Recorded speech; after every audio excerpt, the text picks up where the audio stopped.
প্রচন্ড শীতের রাত। উনি মাগরিবের নামাজ, এশারের নামাজ পড়ে একটা মসজিদে শুয়ে পড়লেন, আর শুয়ে শুয়ে হাদিস পড়তেছেন। কি পড়তেছেন? কথা বলেন। আর মনে মনে ভাবলেন রাতটা মসজিদে কাটায় দিই, ফজরের নামাজ পড়ে আবার বেরোবো। কিন্তু দারোয়ান এসে বলে মসজিদে থাকতে পারবেন না, ওঠেন। দারোয়ান আছে না, কথা কন। আহমদ ইবনে হাম্বল বললেন, আমি শুধু রাতটা থাকতে চাই, আমি তো ফজরেরও মুসল্লি, ফজর নামাজ পড়বো তো এই মসজিদে, আমার থাকতে দাও। দারোয়ান তো দেয় না, কেনা মসজিদে থাকার জায়গা না, যান মিয়া। উনি যে আহমদ ইবনে হাম্বল এটা চিনে নাই, থাকতে দেয়। কি করবে এখন? উনি কাঁথা গুছিয়ে হাদিসের কিতাব নিয়ে কাঁধের মধ্যে ব্যাগ নিয়ে মসজিদ থেকে বেরোয় গেলেন। কি আর করবেন, প্রচন্ড শীত, আর কাঁপতেছেন, বুড়ো মানুষ। পথিমধ্যে দেখলেন বাজার। বাজার একজন খাব্বাজ, শাবুন খাব্বাজ, যুবক রুটি বিক্রেতা। সে রুটি বিক্রি করে, চুলার মধ্যে রুটি সেকে। সে যে সালাম দিল, আসসালামু আলাইকুম। যুবক বলে, ওয়ালাইকুম আসসালাম। আহমদ ইবনে হাম্বল বলে, যুবক আমার যাওয়ার জায়গা নেই, সফরে বেরিয়েছি, খুব শীতে কষ্ট পাচ্ছি, রাতে যদি তোমার এই চুলা থেকে একটু আগুন পোহাই কোনো সমস্যা? যুবক বলে, না না সমস্যা না, আহলান ওয়া সাহলান, খোশ আমদেদ, আসেন আসেন, আপনি আগুন পোহাইলে আমার সমস্যা কি? সুবহানাল্লাহ পড়েন। আল্লাহ শুকরিয়া করে উনি বসলেন আর আগুন পোহাচ্ছেন। আর খেয়াল করলেন যুবক রুটি বানায় আর পরে আস্তাগফিরুল্লাহ, রুটির দলা বানায় পরে আস্তাগফিরুল্লাহ, খামির বানায় আর পরে আস্তাগফিরুল্লাহ, রুটি নিয়ে উনুনের ভিতরে চুলার ভিতরে সেকা দেয় আর পরে আস্তাগফিরুল্লাহ, দোকানদারের কাছে কেউ আসলেই সে রুটি দেয় আর পরে আস্তাগফিরুল্লাহ, ক্রেতার কাছ থেকে টাকা নিয়ে ক্যাশ বক্সে রাখে আর কি পড়ে, আবার রুটি বানানো শুরু করে আর কি পড়ে, খালি এইটাই পড়তেছে। ইমাম আহমদ ইবনে হাম্বল তো আবার কিরে, এটা আবার কেমন যুবক, খালি আস্তাগফিরুল্লাহ। উনি প্রশ্ন করলেন, যুবক ঘটনা কি? আসার পর থেকেই তোমার দেখতেছি তুমি রুটি বানাও, রুটি বিক্রি করো আর পড়ো আস্তাগফিরুল্লাহ, মালাকা ইয়া শাবাব। যুবক বলে, আস্তাগফিরুল্লাহ আমার সবচেয়ে বেশি পছন্দের আমল, আমি সব সময় আঠার মতো ইস্তেগফারের সাথে লেগে থাকি আর সব সময় পড়তে থাকি আস্তাগফিরুল্লাহ, আর এর বদৌলতে আল্লাহ আমারে মুস্তাজাবুদ দাওয়া বানিয়ে দিয়েছে। আহমদ ইবনে হাম্বল তো অবাক, আনতা মুস্তাজাবুদ দাওয়া, তুমি মুস্তাজাবুদ দাওয়া, রুটিওয়ালা। আমি এত বছর হাদিস পড়াই, আমিও তো মুস্তাজাবুদ দাওয়া না, আর তুমি রুটি বেচো বাজারে, তুমি মুস্তাজাবুদ দাওয়া, তুমি দোয়া করলে সব কবুল হয়ে যায়। যুবক বলে, না আনা মুস্তাজাবুদ দাওয়া, আমি আমার জীবনে যত দোয়া করেছি কবুল করে নিয়েছে কে? সব দোয়া কবুল করে নিয়েছে আল্লাহ, একটা দোয়া ছাড়া। কয়টা? আহমদ ইবনে হাম্বলের কৌতূহল, কিউরিসিটি আরো বেড়ে গেল। কি? সব দোয়া কবুল হয়েছে, একটা দোয়া ছাড়া। মাযালিকা দুআ ইয়া শাব, কি সেই দোয়া? যুবক এবার বলতে শুরু করলো, আমার জীবনে যে দোয়াটা আল্লাহ কবুল করে নাই সেটা হচ্ছে আমি আল্লাহর কাছে অনেক চেয়েছি, অনেক দোয়া করেছি যে আল্লাহ, শুনেছি এই জামানার সবচেয়ে বড় মুহাদ্দিস, তার নাম নাকি ইমাম আহমদ ইবনে হাম্বল। আল্লাহ তোমার কাছে আমার চাওয়া, আমি যেন এই ইমাম আহমদ ইবনে হাম্বলের দেখে মরতে পারি, আমি যেন ইমাম আহমদ ইবনে হাম্বলের হাতে হাত রেখে মুসাফা করতে পারি আর তার কপালে একটা চুমু এঁকে দিতে পারি। আহমদ ইবনে হাম্বল আবেগপ্রবণ হয়ে গেলেন, চোখের পানি ছেড়ে দিলেন, বললেন, যুবক তোমার এই দোয়াটাও কবুল হয়ে গিয়েছে। আহমদ ইবনে হাম্বলের দেখা সাক্ষাৎ পাওয়ার জন্য আহমদ ইবনে হাম্বলের বাড়িতে তোমার যাওয়ার দরকার নাই, আহমদ ইবনে হাম্বল তোমার দরবারে ছুটে এসেছে। আনা আহমদ ইবনে হাম্বল মুহাদ্দিসুদ দাহর, আমি নিজেই আহমদ ইবনে হাম্বল। যুবক চোখের পানি ছেড়ে দেয়, আহমদ ইবনে হাম্বল চোখের পানি ছেড়ে দেয়। যুবক চিৎকার মেরে ইমাম আহমদ ইবনে হাম্বলকে জড়িয়ে ধরে, হাতে হাত রেখে মুসাফা করে, কপালের মধ্যে চুমু খায় আর আল্লাহর শুকরিয়া করে বলে, ও ইমাম, আসলে এই দোয়াটাও আল্লাহ আজকে কবুল করে নিল। বিশ্বাস হয়? সবসময় ইস্তেগফার করলে আপনার দোয়াগুলোর এইভাবে কবুল করে নিবে কে? এই পাঁচটা জিনিস পাবেন সবসময় যদি ইস্তেগফারের সাথে লেগে থাকেন। রাজি আছেন তো? এজন্য বিশ্বনবী সব সময় নামাজে সালাম ফিরানোর পরে পড়তেন আস্তাগফিরুল্লাহ। কি পড়তেন? 3 বার পড়তেন আস্তাগফিরুল্লাহ, আস্তাগফিরুল্লাহ, আস্তাগফিরুল্লাহ। পড়তে রাজি আছেন? ইস্তেগফারের অনেকগুলো আলফাজ আছে, সবচেয়ে ছোট ইস্তেগফার হচ্ছে এটা, আস্তাগফিরুল্লাহ, আস্তাগফিরুল্লাহ। আরো আছে, আস্তাগফিরুল্লাহ আল্লাযী লা ইলাহা ইল্লা হুয়াল হাইয়ুল কাইয়্যুম ওয়া আতুবু ইলাইহি। বিষ্ণু বলেন, এই ইস্তেগফারটা যদি কেউ পড়ে আত-তাওয়াল্লি মিন ইয়াউমিজ যাহাফ, যুদ্ধের ময়দান থেকে পালিয়ে আসা কবিরা গুনাহ। কি গুনাহ? কাফেরদের সাথে যুদ্ধ। আমি তাগড়া যুবক, তলোয়ার নিয়ে নেমেছি, আমার দেহের এক ফোঁটা রক্ত থাকা পর্যন্ত আমি যুদ্ধ চালিয়ে যাব, আমি ফিরে আসতে পারবো না। আইনটা কার? ফিরে আসলে কবিরা গুনাহ। বিশ্বনবী বলেন, যুদ্ধের ময়দান থেকে ফিরে এসেছে এরকম কবিরা গুনাহ অবলম্বনকারীও যদি আস্তাগফিরুল্লাহ আল্লাযী লা ইলাহা ইল্লা হুয়াল হাইয়ুল কাইয়্যুম ওয়া আতুবু ইলাইহি পড়ে, ওই কবিরা গুনাহকারীকেও ক্ষমা করে দিবে কে? পড়তে রাজি আছেন তো? আবার সাইয়েদনা আবু বকর বললেন, ইয়া রাসূলুল্লাহ আল্লিমনি দুআআন আদউ বিহি ফি সালাতি, এমন দোয়া আপনি আমারে শিক্ষা দেন যে এই দোয়াটা আমি নামাজে পড়তে পারি। বিশ্বনবী বললেন, পড়ো আল্লাহুম্মা ইন্নী যালামতু নাফসি যুলমান কাসীরান ওয়া লা ইয়াগফিরুয যুনুবা ইল্লা আনতা ফাগফিরলি মাগফিরাতাম মিন ইনদিক ইন্নাকা আনতাল গফুরুর রহিম। সুবহানাল্লাহ পড়েন। এটাও ইস্তেগফার। আমরা এটার বলে দোয়া মাসুরা, সালাম ফেরানোর আগে পড়ি না? যেখানেই ক্ষমা চাওয়ার কথা আছে ওইটারই কি বলে? ইস্তেগফার। আল্লাহুম্মা ইন্নী যালামতু নাফসি, আল্লাহ জুলুম করেছি, যুলমান কাসীরা, অনেক জুলুম। ওয়ালা ইয়াগফিরুয যুনুবা ইল্লা আনতা, তুমি ছাড়া এই গুনাহ ক্ষমা করার তো কেউ নাই। ফাগফিরলি মাগফিরাতাম মিন ইনদিক, তোমার দয়ায় আমারে ক্ষমা করে দাও। ইন্নাকা আনতাল গফুরুর রহিম, তুমি হলা ক্ষমাশীল। ঠিক কি না? এটাও ইস্তেগফার, এটাও পড়বেন। আর এই সব ইস্তেগফারের শ্রেষ্ঠ ইস্তেগফারের নাম সাইয়্যিদুল ইস্তেগফার। যত ইস্তেগফার হতে পারে এর মধ্যে সবচেয়ে শ্রেষ্ঠতম ইস্তেগফার নাম কি? কথা কন।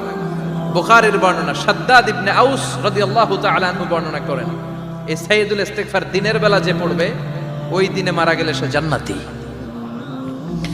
এই সাইয়্যিদুল ইস্তেগফার রাতের বেলা যে পড়বে ওই রাতে যদি ইন্তেকাল হয় ওই লোকটা জান্নাতি। মুখস্থ আছে না? কার কার মুখস্থ হাত তুলেন। মাশাআল্লাহ, তাবারাকাল্লাহ, মাশাআল্লাহ, মাশাআল্লাহ।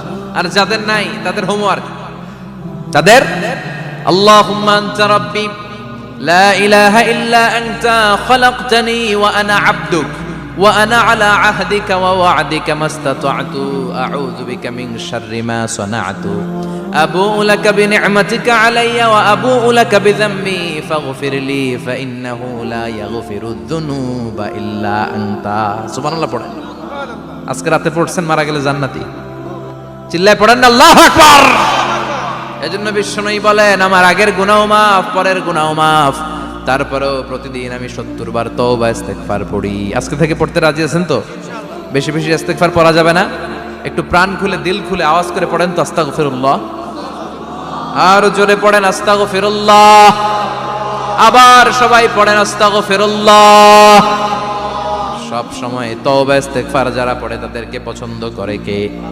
সব সময় জিকির করে করে জিহ্বাটারে যারা ভিজিয়ে রাখে তাদেরকেও পছন্দ করে কে?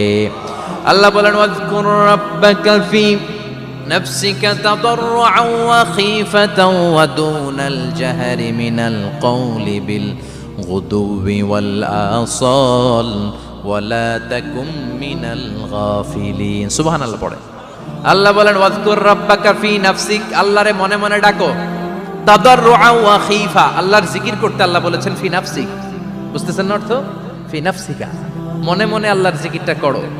তাদাররুআন ওয়া খীফা, তাদাররুআ মানে বিনয়ের সাথে, with full of humility, submission and humbleness. বিনয়ের সাথে আল্লাহর ডাকো। ওয়া খীফা, গোপনে গোপনে ডাকো। দুনাল জাহারি মিনাল কওল, চিৎকার চেঁচামেচি করে ডেকো না। কার কথা? আওয়াজ করে জিকির করো না। এই যে আমরা মাহফিলে লা ইলাহা ইল্লাল্লাহ জিকির করে, এটা তালিম। উদ্দেশ্য কি? তালিমের জন্য আওয়াজ করে জিকির জায়েজ আছে, কিন্তু ব্যক্তিগত জিকিরের যে ইবাদতটা এটা আস্তে আস্তে হইতে হবে, এটা ভদ্রভাবে হতে হবে, চিল্লাচিল্লি করে নয়। আবার তালিমের জিকির ওইটাও ভদ্রভাবে। ইন্নাল্লাহা জামিল ইউহিব্বুল জামাল, আমার আল্লাহ সুন্দর, আমার আল্লাহর জিকিরের মধ্যেও সৌন্দর্য আছে না নাই? কিন্তু এদেশে জিকিরের ভেতরে লাফালাফি আছে না নাই? বেশি না কম? কি বসেন বসেন, হ্যাঁ বসে যান তো, অনেক ধরনের আছে জিকির। হ্যাঁ বসেন বসেন, বসে যান। হ্যাঁ হাইবার আলী, এটা কি আবার জালালি? তো এই যে ইন্নাল্লাহা জামিল ইউহিব্বুল জামাল, আমার আল্লাহ সুন্দর, আমার আল্লাহর জিকিরের মধ্যেও সৌন্দর্য আছে না নাই? তালিমের উদ্দেশ্যে সবাই মিলে জিকির করা যায়, কিন্তু চিল্লাফাল্লা করা যাবে না। লাফালাফি করা যাবে না, মাথা ডানে বায়ে ঝোলানো যাবে না, ঠিক কি না? কিন্তু লাফালাফির জিকির আছে না নাই? লাফাইতে লাফাইতে, হ্যাঁ, গাছের আগায় বাঁশের আগায়, আবার যিনি জিকির পরিচালনা করে ওনার কান্দে যাই ওঠে, আছে না নাই? বিশ্বনবী সাহাবাদের নিয়ে জিকির করছেন, সাহাবারা লাফাতে লাফাতে খেজুর গাছের আগায়, হাদিসে আছে না এটা? বিশ্বনবী সাহাবাদেরকে নিয়ে জিকির করছেন, লাফাতে লাফাতে আবু বকর বিশ্বনবীর কান্দের উপরে, আছে, হাদিসে আছে। এটা জিকির নয়। কি সুন্দর দেখেন, ইসলাম বোঝা কত সহজ। ওয়াজকুর রাব্বাকা ফি নাফসিকা তাদাররুআ ওয়া খাইফা, গোপনে জিকির করো, ভদ্রতার সাথে বিনয়ের সাথে জিকির করো। ওয়ালা তাকুম মিনাল গাফিলিন দুনাল জাহারি মিনাল কওল, চিৎকার চেঁচামেচি করে জিকির করো না। যারা চিকফাল দিয়ে হই হই হই হই করে, আছে না? হই হই হই হই হই হইয়ের ভিতরে আল্লাহর নাম আছে, হ্যাঁ? এই যে হুই হাই হুই হাই, এই স্টাইলের যে জিকির, এটার ভিতরে আমার আল্লাহর নাম আছে? আল্লাহর নাম যদি না থাকে ওইটা জিকির হবে? কথা বলেন। বিষ্ণু বললেন, খবরদার, চিৎকার চেঁচামেচি করে লাফালাফি করে যারা জিকিরি করে এরা মনে করে আল্লাহ কানে শোনে না। কথা বলেন। আপনি গোপনেও আল্লাহর ডাকলে আপনার ডাকে সাড়া দিবে কে? এজন্য রাব্বুল আলামিন বলেন, ফাযকুরুনি আযকুরকুম ওয়াশকুরুলি ওয়ালা তাকফুরুন। বান্দা আমার জিকির তোমরা করো, আমিও তোমাদের জিকির করব, ঠিক কি না? আমরা যদি আল্লাহর জিকির করি, আমাদের জিকির করে কে? সুবহানাল্লাহ কইবেন না? আমরা আল্লাহর জিকির করে, আল্লাহ নাকি আমাদের জিকির করে, যেন তেন কথা এটা। আবার হাদিসে কুদসিতে আল্লাহ বলেন, ফাইন যাকারানি ফি নাফসি যাকারতুহু ফি নাফসি। আমার বান্দা যদি একা একা আমার জিকির করে, আমি আমার বান্দারে একা একা স্মরণ করি। ওয়া ইন যাকারানি ফি মালাইন যাকারতুহু ফি মালাইন খায়রিম মিনহু। এরকম মহা সম্মেলন করে যদি কেউ আমি আল্লাহর জিকির করে, আমি এর চেয়েও বড় মহা সম্মেলন ফেরেশতাদেরকে নিয়ে করে আমার বান্দারে স্মরণ করি। ওয়া ইন তাকাররাবা ইলাইয়া শিবরান তাকাররাবতু ইলাইহি যিরাআন। আমার বান্দা যদি আমার দিকে এক বিঘত আসতে চায়, আমি আমার বান্দার দিকে এক হাত এগিয়ে যাই। আমার বান্দা যদি আমার দিকে এক হাত আসতে চায়, আমি আমার বান্দার দিকে দুই হাত যাই। ওয়া ইন আতানি ইয়ামশি আতাইতুহু হারওয়ালা। আমার বান্দা যদি আমার দিকে হেঁটে হেঁটে আসতে চায়, আমি আমার বান্দার দিকে দৌড়ে দৌড়ে যাই। সুবহানাল্লাহ পড়ে। এজন্য বিশ্বনবী বলেন, লা ইয়াজালু লিসানুকা রাতবাম মিন যিকরিল্লাহ। আল্লাহর জিকির দিয়ে জিহ্বাটারে ভিজিয়ে রাখবা। কার কথা? চিল্লায় বলেন, কার কথা? সবসময় আল্লাহর জিকির করতে রাজি আছেন তো? সবচেয়ে শ্রেষ্ঠ জিকির বিশ্বনবী বললেন, আফদালু যিকরি লা ইলাহা লা ইলাহা লা ইলাহা ইল্লাল্লাহু মুহাম্মাদুর রাসূলুল্লাহ সাল্লাল্লাহু। সবচাইতে শ্রেষ্ঠ জিকির লা ইলাহা। এর চেয়ে শ্রেষ্ঠ জিকির আছে? কথা বলেন। বিশ্বনবী বললেন, মান ক্বালা লা ইলাহা ইল্লাল্লাহ সিদকান মিন কলবিহি, একনিষ্ঠতার সাথে অন্তর থেকে কেউ যদি জীবনে একবার বলে লা ইলাহা ইল্লাল্লাহ, দাখালাল জান্নাহ। তার যদি পাপ থাকে, অন্যায় থাকে, ওই পাপ আর অন্যায়ের শাস্তিগুলার পরে কোনো না কোনো দিন আমার ওই বান্দা জান্নাতে ঢুকবে।